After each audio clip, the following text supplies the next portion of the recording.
Ready? All right, I'm ready. All right. Welcome to Broom Talk, the podcast where witches, healers, and magic makers gather to share their journeys, their magic, and their truths. I'm your host, Priestess Melissa of Enchanted Dragonfly, inviting you to take a seat at the broom circle because the real magic is in the stories we tell. So let's stir the cauldron and speak the spell. So I have another magical being with me today. So tell us your name and your business name. My name is Leslie Cape. My business is called Flying Witch Farm. So much fun. I love the name. And tell us about what you do. So what I really try to do with my practice, with my business, and just even my personal practice is just really bringing magic into our everyday life and kind of embracing the magic that is all around us every day and acknowledging that magic. I always say, it's about everyday enchantment or making the mundane magical. So that's really what I try to do in my practice because, there's a lot of routines and rituals that we go through in our daily life. I'm sure, you know how it is, but sometimes we don't really acknowledge like the meaning behind it and whatnot. And when you do that, you kind of, bring that magic into your everyday life. And do you want to talk a little bit about what you do with your business? So my business is, I do a lot of teaching. I had taken a little bit of step back over the past year. Now I'm getting back out there again this year and stuff. I did some personal work and got into, a new career. Excuse me. And so now I'm getting back out there with my business, Flying Witch Farm again. So I do a lot of teaching. I love, talking about astrology. So I do a lot of astrology classes, all kinds of stuff. Full moon circles we do. I'm involved at the Unitarian Universalist Church in Mendon and stuff, which is, a welcoming community for everyone. We do services there for the equinoxes and solstices. Nice. So it's nice. Yeah, it's nice. I love being part of the community. Obviously we're in Northbridge now. I grew up just in the next town over, Uxbridge. Nice. And that's where I started my interest in witchcraft and magic and the tarot and astrology. And at that time, that was probably like 1988, 1989, not to show how old I am, but you're at a level, you're not old. But there was really no community or no places like your shop here or the other shops in the area at that time to come together with people, that were also interested in those things. And I certainly didn't know of anyone else to connect with and share those kind of things with. So now to be doing that and connecting with people in the community here where I grew up and what means so much to me, it's just an incredible privilege and like an honor for me to do that. And it's just like my journey kind of coming full circle, I feel like. That's wonderful. Good. Yeah. And where are you located? So I operate out of, I'm in Douglas, Mass. I don't really have like a physical location, so to speak. I kind of, go to different, various shops and stuff in the area and do classes there. Or like I said, I'm involved at the Unitarian Church, which is located in Mendon. So I do a lot of things out of there as well. Nice. And everything. Yeah. That's good. It's good to have the flexibility where you can go to different places. I really like that, and it gives you the opportunity to connect with a lot of different people that way as well, because every place kind of has their little crowd, their little following and stuff, so it gives you a good chance to meet a lot of different people that way, which is awesome. Yeah, that's wonderful. And how did you start doing what you do? Oh my gosh. So like I said, I got interested so long ago when I was like maybe 16, 17 years old. I just felt like there was something else out there, and I started, reading some books and, just getting interested in, exploring different spiritual paths and whatnot. And that's kind of what brought me to Wicca, and then kind of the broader practice of witchcraft as well after that. So that's, I just kind of always felt like a calling to it, and I really feel a strong connection to the seasons, the wheel of the year, and kind of just those energies, how the ebbs and flows of the energies over the solar year and our lunar calendar as well. I just always felt drawn to that, and I'm just so fascinated by like the history of everything, mythology, and it's so fascinating. And there's always, I feel like, and I'm sure you'll agree, there's always like a new path to explore, a new road to go down, and something else. I feel like it's, you to kind of get into this, you're kind of like someone that embraces like lifelong learning as well, there's always be a student, even if you're a teacher. Oh my God, right? For sure. Because you always, I feel like you learn just as much, even when if I'm teaching a class or something, someone else could have an insight. Everyone's got different perspectives on things, and they have something to bring to the table. So it's always as much, it's a give and take as much as teaching as it is like learning as well, for sure. Yep, I love that. And what type of practitioner are you? Oh my gosh. So I would say at this point, not to sound, kind of vague, but like eclectic practitioner. I do still have a lot of elements of traditional Wicca in my practice and stuff. As far as, honoring God and Goddess and, things, working with the various elemental energies and whatnot. So I still have a lot of that, because I do still have a real love for, kind of when I was learning and things like that, and just how the excitement of it at that time. And I remember reading authors, I'm sure, yourself as well, like Scott Cunningham, Raymond Buckland, and things like that. So just, and I still look back on those books even now in my practice and stuff, and, think about kind of how it made me feel at that time. It can definitely bring me back to that time. And, so I do still have a lot of elements of traditional Wicca in my practice, but it's gotten broader as well, and I think just as we go through our life and kind of are growing in things, it's natural to have our practice evolve as we're evolving in our life, Absolutely. and kind of reflecting where we are, at that time. I think that's a good, good thing too. Your practice grows with you, and absolutely.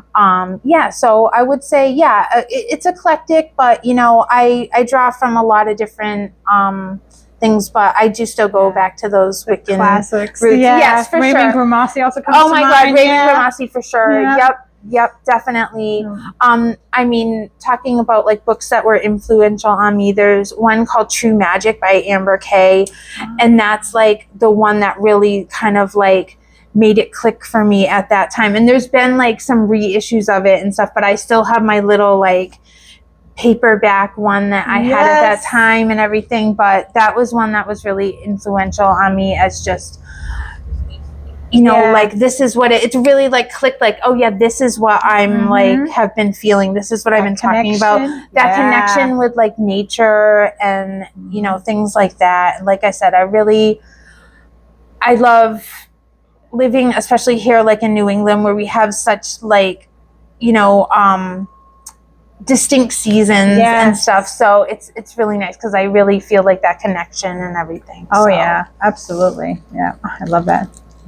What is your spiritual origin story or an awakening moment?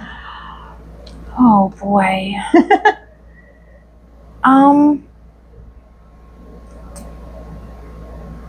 Again, I feel like it goes back to, when I was, coming up as a teenager, and I was really, lucky to have a family that supported me in doing, because obviously a lot of people don't have that and stuff. There's still a lot of, like prejudice and, bias, but I was really lucky that I did have a family that supported me and stuff. So I think that was a big part of like the origin of how like my spiritual journey started and everything like that. I can remember when I was young and before I had like a learner's permit and stuff, but I couldn't obviously drive by myself, and my grandmother would come because she had a driver's license, so I would drive, and because she didn't really drive but she had a license, so I would be the driver, and she would come around with me to different shops and different classes and stuff that I wanted to go to. That's nice. So that was like a real influence on like my my spiritual journey and how I started on that as well. And yeah, I was really lucky and blessed to have that. Partly I think she came to make sure I wasn't getting in trouble. Oh, stuff, especially from someone in that generation. Yeah, to be open-minded and stuff. So that was really like a part that made me feel like, yes, this is good. Something, a place that's okay for me to go and everything. And, so that was definitely, part of my like awakening, of seeing, getting out there. Yeah. And having that support is important. Yes. Yeah, definitely. Good. Awesome. What is your daily spiritual or magical practice like? So lately, especially since we've had like the early, sunrises and stuff, I like to get right out there in the morning and kind of greet the day. So you're the one who puts the sun in the sky. Right? Yep. Yeah. I like to get out there early. I kind of have like a little prayer that I say in the morning. It's just something, very basic, great God, great goddess, divine spirit, please watch over me, help me have the best day possible, something like that. And that's kind of how I start off. Depending, time wise and stuff like that, I like to do some oracle work or tarot work, at least with like, a couple cards to kind of get, the energy, what's the energy of the day going to be and stuff. I love journaling. Nice. So I do a lot of that, and in conjunction with kind of like my tarot and divination work. I like to get creative with it. I like to get all kinds of like the colored pens. Oh, that's fun. Yeah, so I like to do that. So I do a lot of like journaling.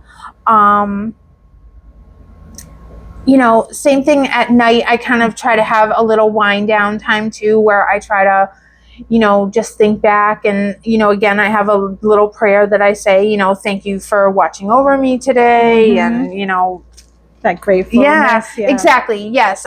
I try to think of, at least one thing during that day that I am grateful for, and just like that. Awesome. So it's very simple, I think. And I feel like sometimes we build up these practices and they're unrealistic for us to kind of keep up with every day. Every day is a lot, Yeah. It's one thing on, obviously full moon or new moon and Sabbats and stuff, that we, get a little more intricate and stuff. But I think like on a daily basis, I think it's just kind of acknowledging spirit, our connection with spirit, and just kind of that gratitude too. Definitely always. Awesome.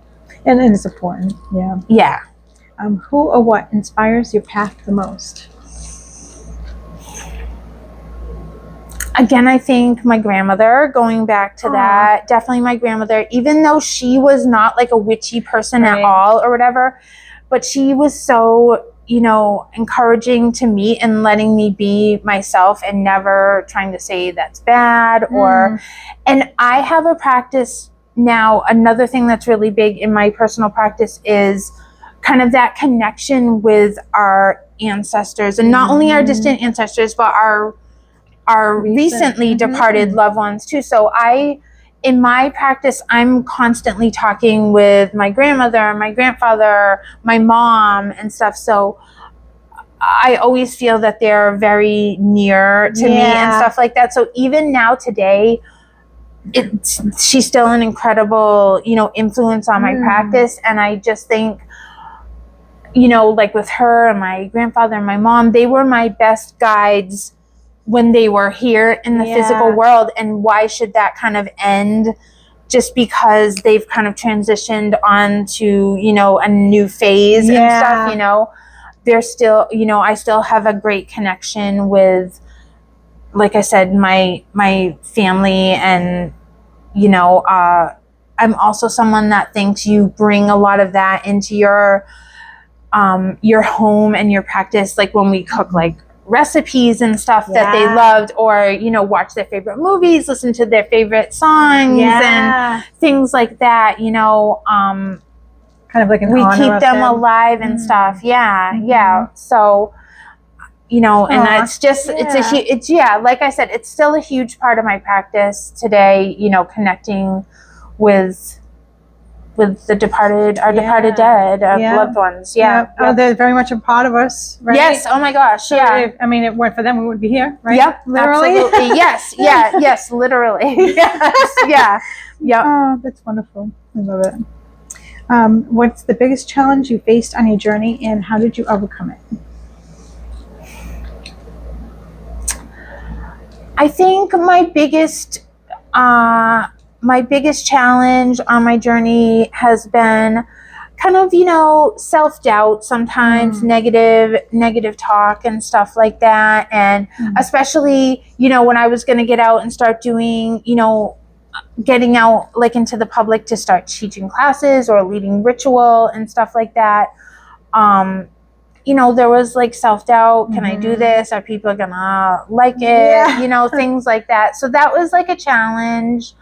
I think for myself, we were talking about like our zodiac sign. So I'm an Aries. So sometimes I tend to be great right out of the gate, and then it's, you know, so that's been a challenge for me as well, to kind of have that sustaining energy and following through on things. But that's about, you know, keeping accountability and whatnot. So, you know, I feel like it's, you just have to, you know, try to put your best foot forward, follow through on things, do your best. And so that's been, you know, some challenges for me. And also just, I feel the nervousness of getting out in front of people sometimes. Like now I like to get up in front of people and talk, but there was a time when I wasn't that person that did that. I feel like it took me till I got into my 40s and beyond to like embrace that part of myself and kind of get comfortable with that. Yeah, I understand. Being that shy person reminds me of the monster in the Looney Tunes with Bugs Bunny, the big hairy one with the sneakers, and he run off stage because of all the people. Yep. Like, no. I mean, it's like it that. can be unsettling. It can be intimidating. Oh yeah, it can. absolutely. Yeah, but good. I'm glad you're more comfortable now. Yeah, for sure. definitely. And I've had you have classes, and you do great, and you're I really smooth, enjoy it now. I do, like I said, I've come into it. I do enjoy it and stuff. I feel like that's another part of like my Aries energy, because Aries is supposed to be like the leader and, you know, right out there like the trailblazer and stuff. But that also has took me time to grow into that. Yeah, nice. What tools, methods, or spirits guide your work? So like I said, a lot of familial spirits I work with. As far as deities and stuff like that, Hecate, Kali Ma. I love some of the darker goddesses. I feel like they have that fierce energy to them. Lilith, I love. Yes, absolutely. Yep. I think also as I have gotten older and stuff like that, I feel like I'm embracing that kind of energy a little bit more as well. And I love working with, you know, my local spirits, you know, at my home and the other kind of places where I do ritual. Elementals, I love working with the elements. So, like I said, on my daily practice, it's a lot of just, you know, like familial, ancestral spirits and stuff. But nice.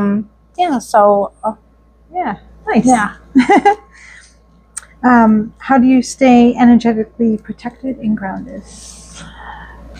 So I have a lot of different stones that I like to use. So I'm someone that does a lot of like wards around their house and stuff. Will have like, you know, like tourmaline placed in certain places to kind of like negate the negative energy. You know, selenite for cleansing and whatnot. So I do a lot of that.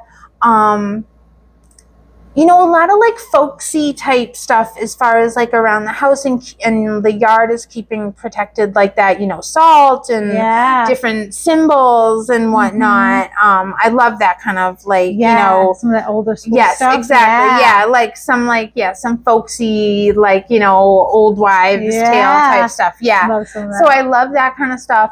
For myself, I love like different kind of oils and stuff like that, you know, to kind of not only grounding, but, you know, enhance kind of all different kind of energies. You know, for grounding, I love like earthy stuff like patchouli, bergamot, things like that. You know, and I do like to try to get out and just connect with nature and stuff like that, even sitting outside for just a few minutes to just ground yourself. That really helps. Especially combined with the air and the sun. Everything out there. Especially it's been so beautiful, you know, lately and stuff. It's been nice to be able to get outside and have that grounding energy. Good. What's one common misconception about your craft or your work? I mean, obviously all the usual ones, that there's something like nefarious going on. You know, I think it's mostly just the misunderstandings and misconceptions just in general that people have, and the kind of lack of knowledge on things sometimes, or even lack of wanting to have knowledge on things. But I guess that, you know, a lot of people obviously think that you can just whip up, you know, like something, or, you know, that's how magic works. Why can't you just make something appear or make yourself wealthy or things like that? And that's not really how magic works. So I think that's like a real misconception, is just how does magic work?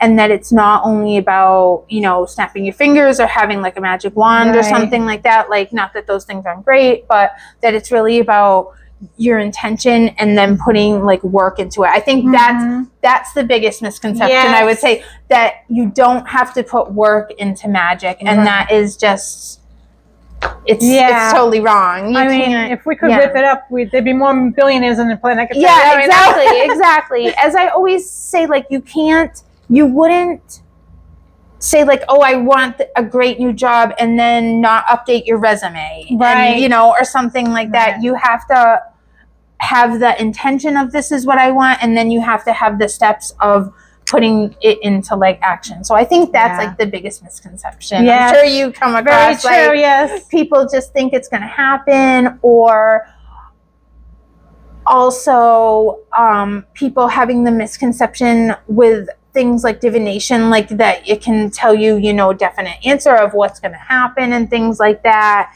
And I'm a firm believer that when you have, you know, tarot or astrology or whatever, it's just a prediction of the energy. We're always like driving the car. That's just like a roadmap that say, oh, maybe you could go this way, maybe you could go that way.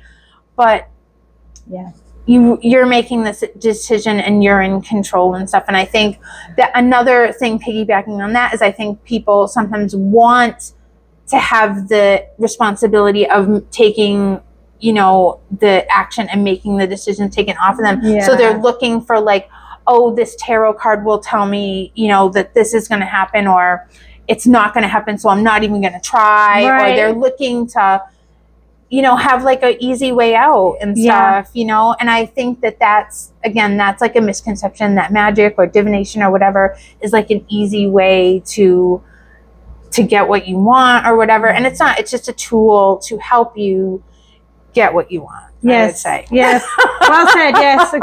That's very true. They're tools to help you like better your life, I feel like.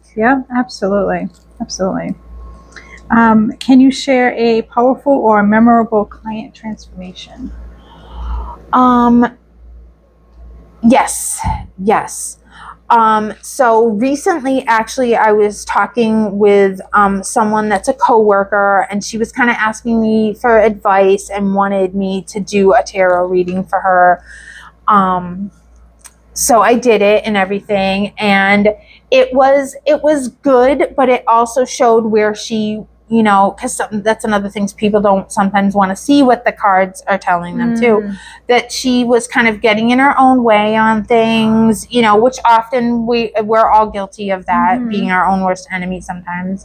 So I did the reading for her, and I told her, this can really happen for you, but you're gonna have to be the one again. You have to take the action to make these things happen.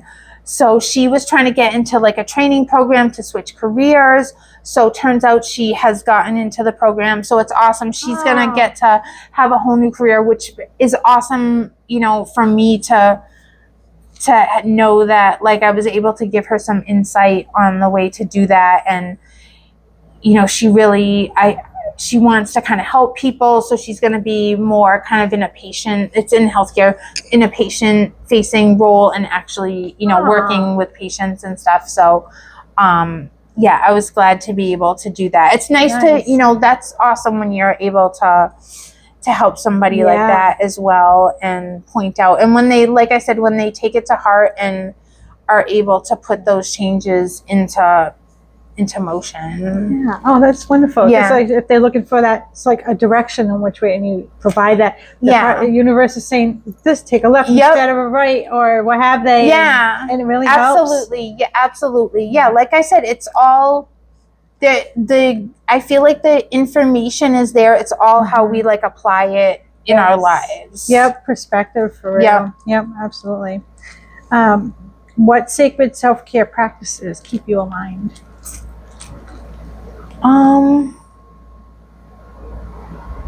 I would say just, making sure to take time every day to kind of just acknowledge, gratitude again is a big part of it. Just acknowledge like how lucky I am, to be doing what I'm doing, and to have had like the life I've had and stuff. I'd love to tell you like, oh, I take these baths with, all these rose petals and stuff. But yeah, it's more basic than that. I feel like it's lighting a candle. It's sitting for like a few minutes of like solitude and quiet. Yes, absolutely. That's important too. That's to be still, right? Yes. I believe that's important as well. Just kind of, soak everything in and just, and I'm out there in the world, and like everybody else, there's stresses and stuff like that. And, another thing, like I was saying, winding down at the end of the day, taking time to kind of let those things go and don't carry things forward into the night or the next day. And let it go, release it. It's important. What does success look like to you as a spiritual business owner?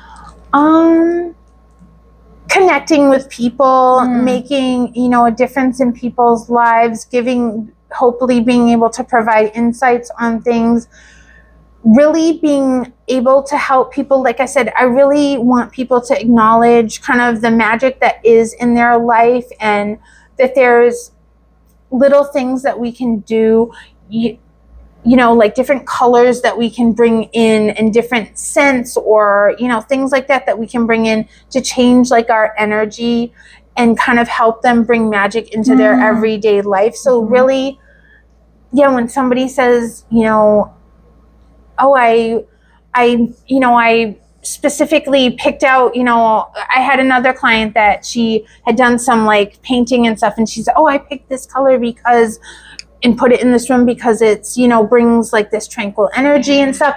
And it's, kind of seeing like that mindfulness and stuff like that. So to me, that's really like success. I love being out in the community and connecting with people. So, that's a huge part of it. Like I said, I'm so grateful to be in this area where I really developed my interest for these things and still sharing magic with people here. So that really is like success for me. I feel like that's like a huge part of it. Awesome. Yeah. I love that. That sounds so wonderful. Do you follow the moon, astrology, or seasonal cycles in your work? Yes, all of them. Yes, yes. Yes, and yes. Like I said, I absolutely love the changing of the seasons. You know, we'll be coming up on Mabon now, and I'm really excited for that. I'm preparing a service for UU Church for that. Nice. You know, I do have full moon group that I do, so I do follow, you know, lunar cycle as well. I love astrology, so I do like a lot with that. I try to kind of take a look, you know, have a planner for each month. Like we're going into September now, so there'll be some stuff that's, you know, coming up in September for astrology and stuff, and Saturn moving back, you know, retrograde into Pisces and things like that. So yeah, it's so I love all that. Yes. Fun. Like check. What's something you wish more people knew about energy work, divination, rituals, what have you? Just how practical a lot of it is. I think some people think it's like all like woo woo, you know, craziness and stuff. But like I always say, when I do like my full moon stuff, if you are someone that reads like the Farmer's Almanac and stuff, there is a ton of astrological and astronomical information in there, because they put a lot of weight, you know, on like the phases of the moon and the signs and stuff like that. Like if you go through, they've got their best, here's your best day for planting above ground crops, and here's your best days for fishing and stuff like that. So they really put a lot of, you know, they thought there was a lot of, you know, good information there. And they, you know, like I said, it's not, they thought of it as very practical. Like I said, very, very practical. And I think, you know, stuff like grounding exercises, you know, even simple meditation and stuff like that can benefit anybody. It's very practical in your everyday life. We all have like stress. We all have, you know, things, we get depressed and emotions up and down. So just to have those practices in your life are really practical, I feel like, you know, and that's what I feel like people, you know, like I said, they think it's totally some kind of out there thing, but a lot of it is, it's really very natural. They think it's, you know, supernatural, but actually it's very natural. It is supernatural because it really is. Because you're so connected with like cycles and ebbs and flows of energy that it's, and it's been processes been used for thousands oh my god of years, yes literally. Exactly that's what I always say too. Like this stuff goes back for, you know, thousands and thousands of years, so there's got to be like something there, you know. For sure. All the time. They think it's like, you know, but it's really very, very like natural and absolutely. If you could give one piece of advice to someone just starting their path, what would it be?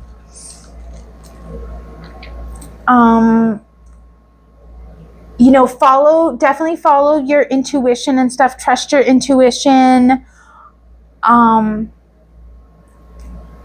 You know, try to operate from, you know, a good place, a place of, you know, love and compassion and empathy for people.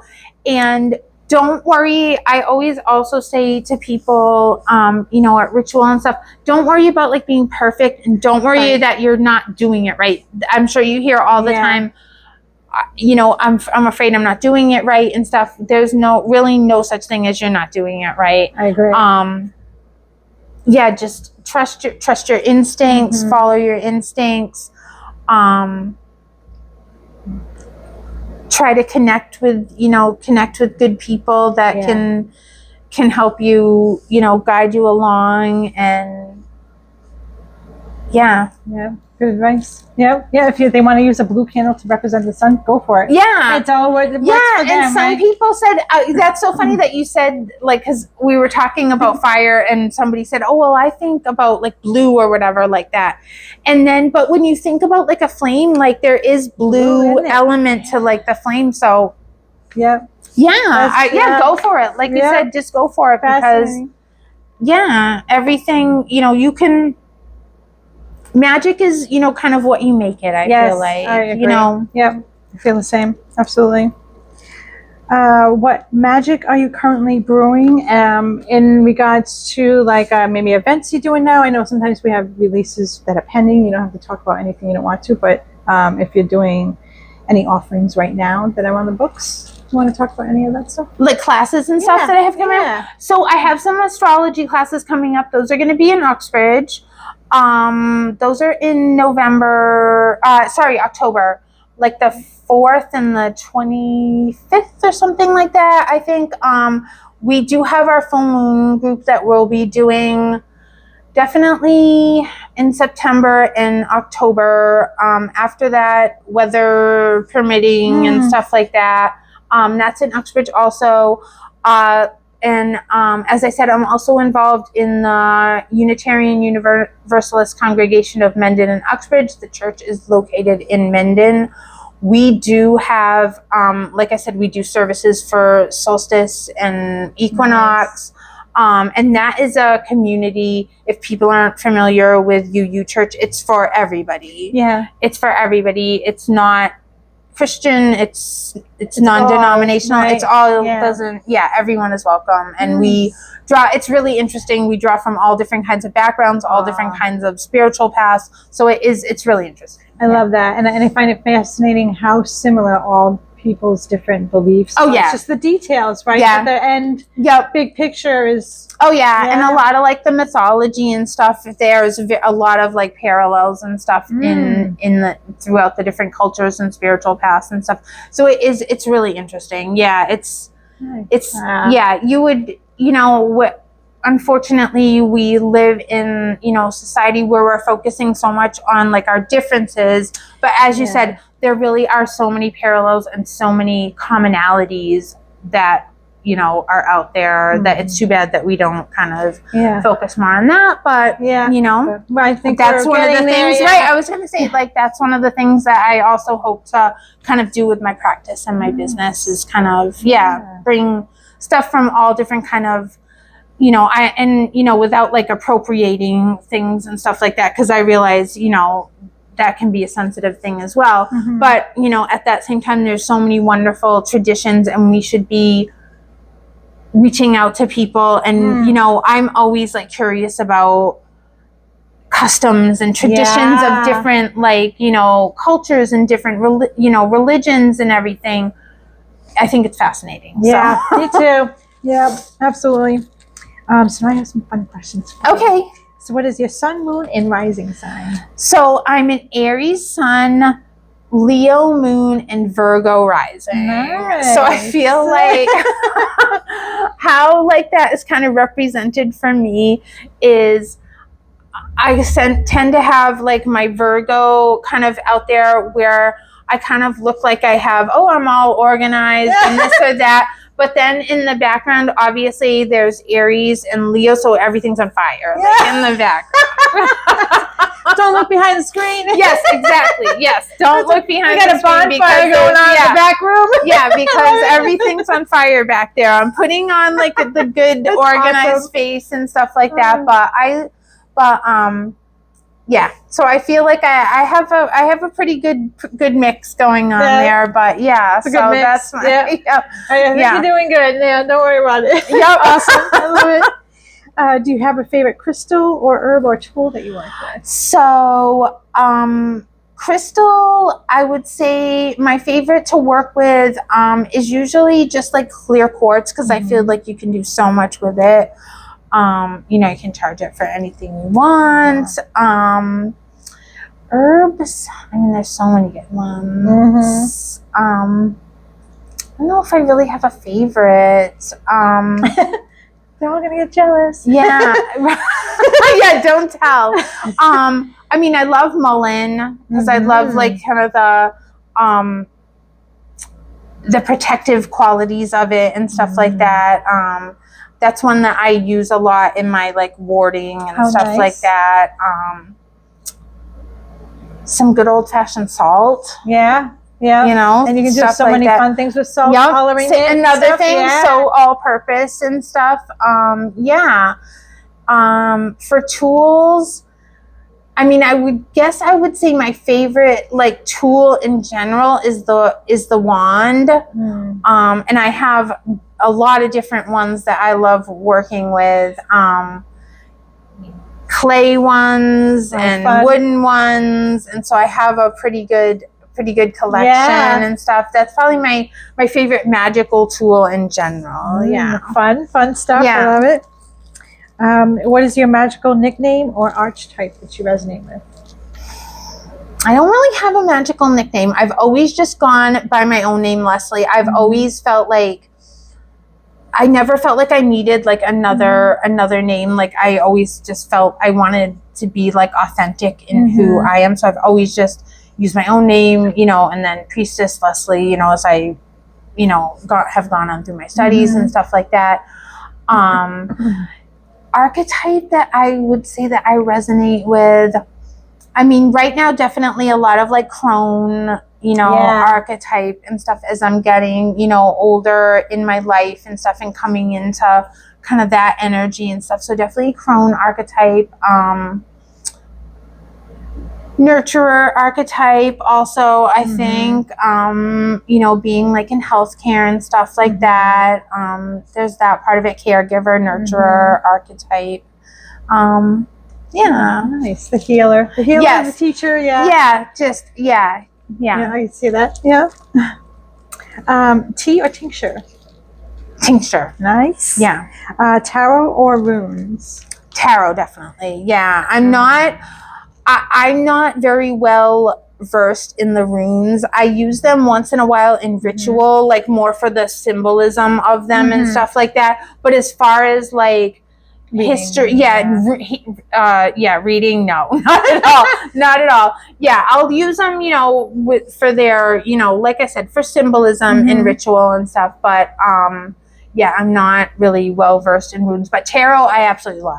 I love the whole history of it, and you know, there's just so many different beautiful decks out there and so many interpretations of the cards and everything. And I think, again, that's another great tool that can be used in a really practical way for insight in your life. You know, it's very versatile. There's so many applications to tarot. You know, a lot of people use it for, you know, creativity, you know, to enhance their creativity and stuff like that. There's just so many incredible applications for tarot. So I love tarot. Absolutely. Yes. Cauldron or candle? Boy. I guess I would say cauldron. Cauldron. I'm a cauldron girl too. Yeah, cauldron. Bubbling up. Yes. Conjuring all the fun things at the bottom and around. Oh yeah. If your spirit guide had a voice, what would it sound like?